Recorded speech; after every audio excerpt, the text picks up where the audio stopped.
Hola, ¿qué tal? Tiempo para la información en Asturias de hoy, lunes 29 de octubre. El temporal continúa cebándose con Asturias, si bien parece que remite, aunque eso sí, las conexiones con la meseta siguen cortadas en varios puntos. Además de este tema que desarrollaremos posteriormente, hoy la imagen nos lleva hasta las fuentes de algunas de las principales ciudades asturianas teñidas de naranja. La causa es concienciar sobre el ictus, una enfermedad que hoy celebra su día y que cuando se desencadena cambia para siempre nuestra vida y la de los que nos rodean.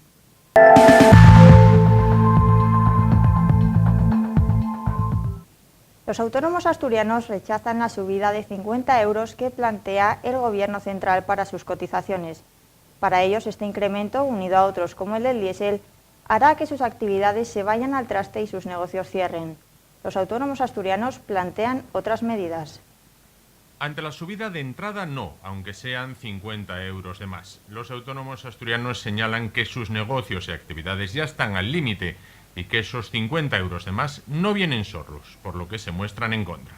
Si sumamos esta subida a otros impuestos, como nos han dicho, que afectan al diésel, a la luz y a los costes laborales para aquellos autónomos que sean empleadores de hasta 4.000 euros al año por la subida del salario mínimo interprofesional, se convertiría en una subida inasumible para muchos de nuestros autónomos y pymes y pequeños empresarios que tengan trabajadores y convertiría sus negocios en inviables. Los autónomos asturianos señalan, advierten y proponen que solo aceptarán una subida máxima en 2019 de hasta el 1,5%, igual que se ha venido realizando de media en los últimos 25 años.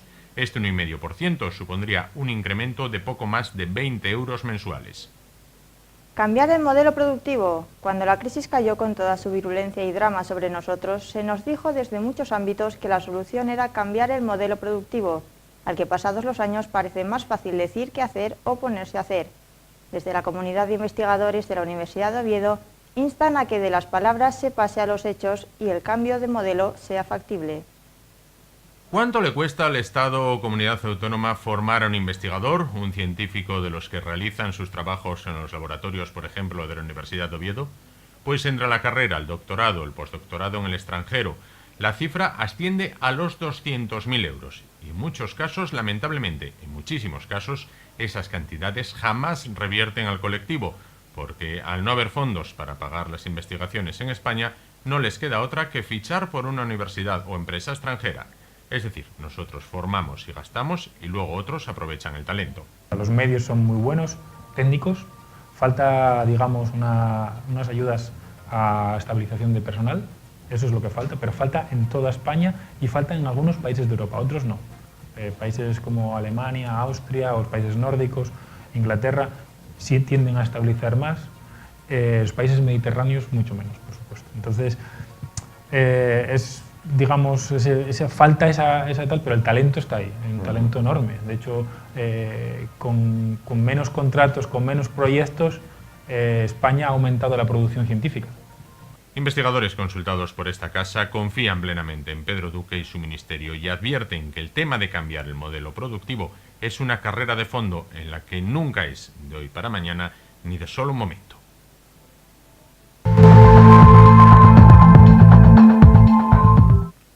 La Unidad Militar de Emergencias se ha desplazado hoy a Asturias para paliar los efectos del temporal en varios municipios de la comunidad, con un total de 120 efectivos y 22 vehículos para atender la petición de apoyo realizada por el Gobierno del Principado. El consejero de Presidencia del Principado, Guillermo Martínez, solicitó el apoyo de medios extraordinarios como el del 5º Batallón de esta unidad con base en León, tras declarar el paso a situación 2 del Plan de Nevadas. Tras la reunión mantenida esta mañana por el Comité de Dirección del Plan de Nevadas con los responsables de las compañías eléctricas y telefónicas y a la vista de las persistentes situaciones en ambos servicios, el consejero procedió a las 10:30 de la mañana a declarar el paso a situación 2 del Plan de Nevadas. Esta declaración permite a la comunidad autónoma solicitar el apoyo de medios extraordinarios, como la del 5º Batallón de Intervención en Emergencias de la Unidad Militar de Emergencias con base en León. Según han expuesto hoy los responsables de las compañías eléctricas, desde este domingo por la tarde, debido a la meteorología fundamentalmente, Los avances para recuperar el suministro han sido escasos. EDP mantenía 9.000 usuarios sin suministro. En el caso de Viesgo, eran unos 3.500 clientes. Por su parte, los operadores de telefonía explicaron que mantenían 142 estaciones caídas e indicaron que el problema fundamental con el que se encontraban para resolver estas incidencias es la falta de suministro eléctrico. Además, 1.000 usuarios de telefonía fija estaban sin servicio, 281 líneas en Pola de Somiedo, 441 en Teberga y 251 en Cutrión. Dada la situación, se estableció el suroccidente, el Alto Aller y Teberga como zonas prioritarias de actuación. Se recomendó a la población extremar las precauciones en la carretera e informarse de la situación meteorológica y del estado de las vías de circulación a través de radio, televisión, internet y la página web del 112 Asturias. El fin de semana en las carreteras asturianas ha transcurrido sin ningún fallecido. Sin embargo, en el total de los accidentes que se han producido de viernes a domingo, un total de 47, han resultado heridas 16 personas, todas ellas de carácter leve. Además, hoy bomberos de Oviedo han intervenido para recuperar el combustible de un camión accidentado en el kilómetro 29,5, dirección Gijón, de la autopista A66. Como consecuencia, se tuvo que cerrar durante horas el carril derecho de la vía. Los tres ciudadanos rumanos acusados de robar en casas de Oviedo y León han asumido hoy los cargos de los que se les acusaban, llegando a un acuerdo con la Fiscalía y aceptando penas de 2 años de prisión para 2 de ellos y 3 años para el tercero, así como su expulsión del país una vez cumplida parte de la pena impuesta tras. Los 3 acusados se encuentran en prisión provisional. La Fiscalía considera que los 3 son autores de un delito continuado de robo con fuerza en casas habitadas. Los 2 primeros, para los que se solicitaban inicialmente 5 años de prisión, han aceptado 2 años y su expulsión del país durante 10 años, una vez cumplido el primer año en prisión. El tercero de ellos, para el que Fiscalía pedía inicialmente 9 años de prisión y multa de 12 meses con una cuota diaria de 9 euros, ha aceptado una pena de 3 años de cárcel y una multa de 1.080 euros. También será expulsado de España una vez cumpla 2 años de cárcel.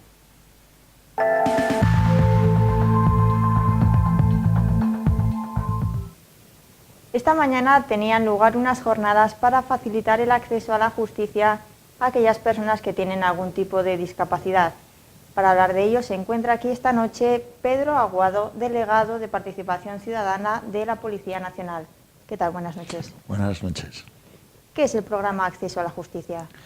El programa Acceso a la Justicia es un programa que parte de la Federación Plena Inclusión, que es una federación que abarca las asociaciones en apoyo a la discapacidad intelectual a nivel estatal y que también está fuertemente arraigada aquí en Asturias.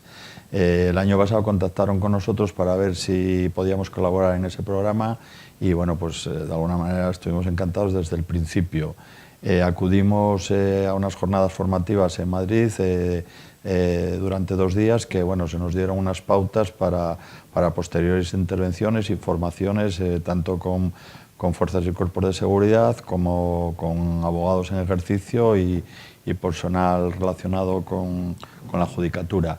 Esos días estuvimos en Madrid, hicimos una serie de grupos de trabajo integrados por un técnico de la Federación de Plena Inclusión, algún usuario discapacitado y en este caso pues yo como representante de la Policía Nacional. ¿En qué ha consistido la actividad de esta mañana? Bueno, pues ha sido una jornada formativa muy interesante. Hemos acudido a ese grupo de trabajo que les comentamos y a lo largo de la mañana, con el apoyo de otras personas relacionadas con Plena Inclusión, acordó también a primera hora fue el asesor jurídico que nos estuvo hablando pues, de la Convención de Naciones Unidas para los Derechos de las Personas con Discapacidad del año 2006, a la que se adhesionó España en el 2008, nos estuvo dando cuál era el marco legal que protegía o que intentaba llegar a los derechos de estas personas para la plena igualdad y la integración y luego posteriormente pues bueno, hicimos con la técnico nos dio unas pautas de intervención para, de alguna manera, identificar cómo pueden ser personas con discapacidad intelectual y hacer unos ajustes de procedimiento en nuestras intervenciones con ellos. Y luego, pues lo más emotivo fue el testimonio que nos dieron los dos usuarios, Pablo y Ana, dos chicos excelentes que nos contaron de alguna manera cuáles habían sido sus barreras y sus dificultades, pues en planos, uno en ámbito laboral y otro en plano personal, pero bueno, que nos hizo ponernos en su piel y nos llegó al corazón, esos testimonios de ellos. Policías, jueces, ¿conocen a qué barreras se enfrentan cuando tratan con personas con discapacidad? Bueno, en ello estamos, para eso precisamente fueron estas jornadas formativas. Obviamente, pues la formación que nos dan en la Escuela Nacional de Policía en Ávila es una formación muy buena y en muchos ámbitos, pero hoy hemos profundizado. Hoy hemos intentado saber cómo podemos identificar que una persona tiene discapacidad intelectual y cuáles son las barreras, los obstáculos con los que se encuentra, ya no propios de la persona, sino del entorno, y de alguna manera, pues bueno, adecuar un poco nuestras actuaciones, apoyarlos, apoyos conductuales, apoyos a nivel de lenguaje, para que, bueno, para disminuir esa discapacidad que tienen y poder hacer una intervención policial más efectiva. ¿Es una adaptación difícil para los profesionales? No es una adaptación difícil, nosotros estamos muy sensibilizados. Mire usted, la policía es la institución que tiene la sociedad para velar por el cumplimiento de las leyes y velar también por el cumplimiento de los derechos de los ciudadanos. Y por supuesto nosotros estamos plenamente volcados con los colectivos más vulnerables, léase discapacitados intelectuales, léase enfermos mentales. Entonces, bueno, lo único o lo más positivo de este tipo de formaciones son precisamente obtener cada vez más información para poder apoyarlos y para, de alguna manera, adaptar nuestros procedimientos de actuación de cara a que ellos puedan disfrutar de una verdadera inclusión y una verdadera igualdad en sus derechos. ¿Qué ocurre cuando la persona con discapacidad es la infractora? Bueno, como le dije antes, la policía es la institución encargada de velar por el cumplimiento de las leyes. Si una persona comete algún tipo de conducta delictiva y conlleva detención, pues nosotros tenemos que actuar. Lo que sí es cierto que si tenemos información sobre que esta persona puede tener algún tipo de discapacidad intelectual, vamos a ajustar nuestros procedimientos para que, de alguna manera, colaborar lo más posible con ella en que este paso, esta detención, este paso por dependencias policiales sea lo más ajustada a sus capacidades. Hoy hemos visto, por ejemplo, pues, métodos como el de lectura fácil a la hora de simplificar el acta de información de derechos al detenido o a la hora de tomar una declaración, un testimonio en un entorno adecuado. Pues estas cosas, claro que nos van a servir mucho para adecuar nuestros procedimientos. Pero como le digo, pues cuando una persona con discapacidad intelectual comete una infracción, pues tenemos que proceder como si fuese un ciudadano normal y luego ya son otras autoridades, en este caso judiciales, las que determinarán su responsabilidad. Hace unas décadas la unidad contra el maltrato no existía. Violencia de género, violencia doméstica. Gracias. ¿Es un ejemplo para seguir a la hora de tratar con personas Mire usted, efectivamente, eso nos hemos adaptado perfectamente a las demandas que la sociedad tiene en cada momento y la policía procuramos hacerlo de forma completa. Hace años, como muy bien dice usted, había una especial sensibilidad y sigue existiendo hacia esos delitos de violencia de género, de violencia doméstica, y hemos adaptado unidades muy especializadas tanto para la investigación de ese tipo de delitos como, bueno, pues para dar seguridad, para dar protección a las víctimas. Esperemos que en el futuro haya posibilidad, pues también con personal especializado, de crear incluso pues unidades relacionadas o vinculadas con el ámbito de las personas con discapacidad para facilitarles más ese acceso a la justicia del que estamos hablando. Pues muchísimas gracias, Pedro Aguado. Gracias por venir. Muy bien, muchas gracias a ustedes por darnos esta oportunidad y sobre todo lo que les comento, quisiera hacer hincapié en que es un programa interesantísimo el que tiene plena inclusión y que bueno, va a servir de alguna manera para eliminar o para por lo menos para hacer más pequeñas esas barreras, esas dificultades que las personas con discapacidad intelectual se van a encontrar en cualquier ámbito de acceso a la justicia. Muchas gracias. Gracias. Nosotros volvemos con nuestra pregunta en la calle. Claveles. Debido al mal tiempo que tenemos, que llueve cada poco, no van del todo bien. Claveles para adornar la tumba de los padres. Sí, muchísimo, como 4 o 5 veces más de lo normal. Sí. Sí, estoy echando una ojeada a ver qué hay. Normalmente llevo crisantemos, pero estaba mirando la posibilidad de hacer un centro. Ahora en esta época lo que más se vende es el clavel. Sobre todo los claveles. Los claveles es una cosa que para difuntos se vende muchísimo, de todos colores. ¿Qué valen?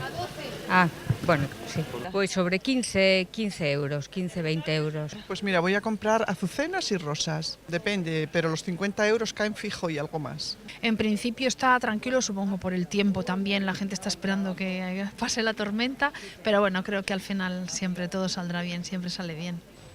Bueno, sí se va notando, ¿no? Ya tenía que haber empezado ya el domingo ya, pero bueno, días tan malos de lluvia, frío y tal, hace que la venta baje mucho. El Ministerio de Fomento ha decretado servicios esenciales para garantizar la movilidad de viajeros y mercancías ante la jornada de huelga convocada en Renfe para este miércoles 31 de octubre. Para los trenes de cercanías de Renfe, estos servicios mínimos se han cifrado en un porcentaje de entre un máximo del 75% en horario punta y un máximo del 50% del servicio habitual en el resto del día. En media distancia circulará el 65% de los trenes y en alta velocidad, larga distancia, el 75% de ellos. Para los trenes de mercancías se establece un porcentaje del 26% del servicio habitual.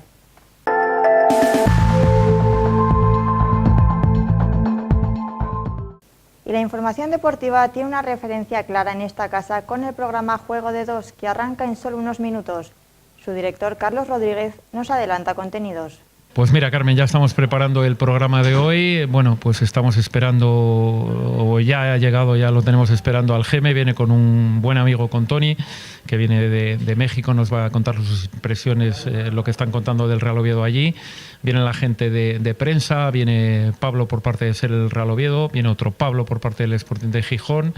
Estaremos en el otro fútbol, que estaremos hablando, bueno, pues un poquito del VAR, porque está de tanta actualidad. Ya hay técnicos en segunda división, el de Las Palmas en concreto, bueno, comentándonos que tiene menos puntos. Estará Miguel Ángel Pilo en el análisis de los próximos rivales, y también Pedro Ayongo, bueno, tiene a sus equipos preparados, a los del Sporting y a los del Oviedo. Esto va a ser el Juego de Dos, que nos va a llevar hasta las 12 de la noche, el cual ya estamos en unos segundos con ustedes. Y con esta información llegamos al final de este espacio, recomendándoles máxima precaución si van a salir a la carretera, ya que aunque parezca que el temporal puede remitir, los accidentes pueden presentarse en cualquier momento. Recuerden que estamos en contacto en el correo opinion@esasturias.tv y en el WhatsApp 722-601-868, donde como siempre pueden enviarnos todos sus vídeos.